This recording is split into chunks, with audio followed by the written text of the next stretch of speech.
بالحق وتواصوا بالصبر صدق الله العظيم الفاتحة.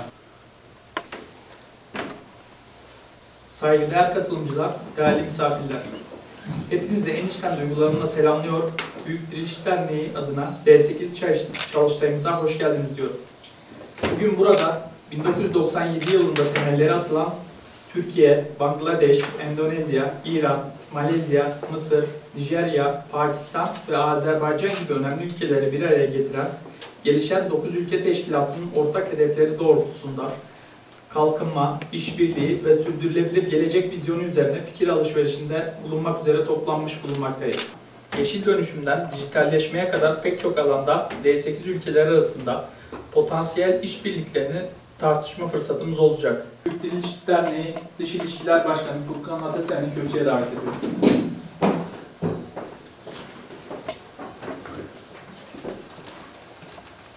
Bismillahirrahmanirrahim. Erbakan hocamızın tabiriyle aydınlığa açılan bir kapı gibiydi. D8 sosyoekonomik kalkınma gayesiyle kurulsa da İslam Birliği'nin çekirdeği olarak konumlandırılmıştır.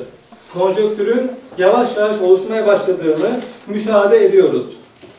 D8 teşkilatı İslam Birliği'nin tesis edilmesi için atılan bir tohumdur. Ve 1993 yılında Maastricht Anlaşması'yla siyasi bir birliğe dönüşmüştü. Dolayısıyla 28 yıl bir geçmişi olan D8'in de ekonomik işbirliğinden aldığı güçle siyasi bir birliğe dönüşme vakti gelmiştir. İslam aleminin bir ve beraber olması için ve İslam dünyasının barış ve huzura kavuşması temennisiyle sizleri sevgiyle, saygıyla selamlıyorum. Şimdi gündemimiz malum. 2 yıldan fazladır Filistin'de, Gazze'de yaşanan hadiseler belli. Son birkaç gündür de olaylar İran. Yani Erbakan hocamız ne derdi? İşte Suriye, Irak, Suriye, ardından İran, sonra da Türkiye. Coğrafyada olsun, dünyamızda yaşanan hadiseler belli. Yeni bir dünya oluşturabilmek, yeni bir dünya düzeni oluşturabilmesi için rahmetli Erbakan hocamız D8 çalışmasını ortaya koydu. 8 aylık bir zaman zarfı içerisinde. Lakin 28.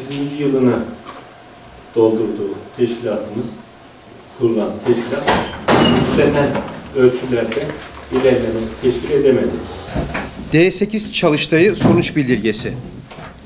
D8 Ekonomik İşbirliği Teşkilatı'nın 28. yıl dönümünde D8 kuruluşunun daha işlevsel ve etkili olması gayesiyle çalıştay gerçekleştirilmiş, aşağıdaki öneriler alınmıştır. 1. D8 üye ülkeler arasındaki ticaret hacmi önümüzdeki 5 yıl içerisinde mevcut seviyesinin en az 2 katına çıkarılması, bu hedef doğrultusunda ülkeler arasındaki gümrük vergileri kademeli olarak sıfırlanmalıdır. 2. İslam dünyası içerisinde ekonomik entegrasyonu güçlendirmek adına bir İslam ortak pazarı kurulmalıdır. 3. Üye ülkeler arasında ortak bir para fonu kurulmalıdır. Ortak para fonuyla müşterek projeler üretilmeli ve yatırımlar yapılmalıdır. Elde edilen gelirler üye ülkelerin kalkınması için kullanılmalıdır. 4. D8 ülkeleri ticari ve mali bağımsızlıklarını güçlendirmek amacıyla ortak bir para birimine geçmelidir.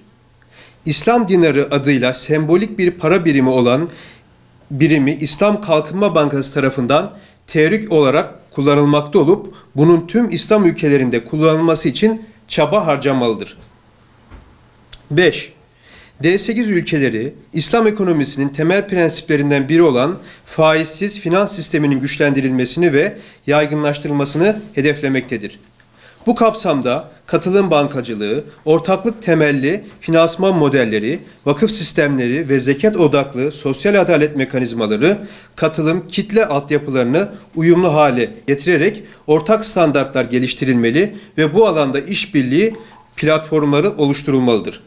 Böylece daha adil, üretken ve sürdürülebilir bir ekonomik modelin inşası mümkün olacaktır. 6.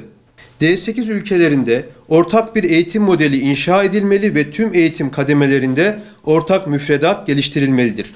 D8 ülkelerindeki tüm üniversiteler birbirine denklik vermelidir. 7. Sağlık hizmetlerinin geliştirilmesi ve ileri sağlık teknolojilerinin D8 ülkelerinde yaygınlaştırılması için üye ülkeler arasında kapsamlı bir işbirliği süreci başlatılmalıdır.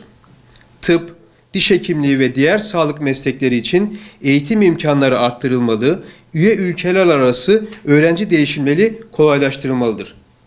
Sağlık araştırmalarına ilişkin ortak bir fon kurularak üye ülke mensubu bilim insanları desteklenmelidir. Ortak ilaç, aşı, antiserum üretim alanları oluşturulmalıdır.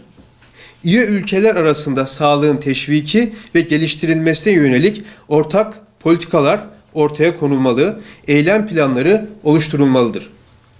D8 çatısı altında İbn Sina Sağlık Birliği kurulmalıdır. Bu birlik altında sağlıkta Ar-Ge çalışması yapılmalıdır. 8. Üye ülkeler arasında bilim ve teknoloji alanında stratejik işbirliği başlatılmalıdır.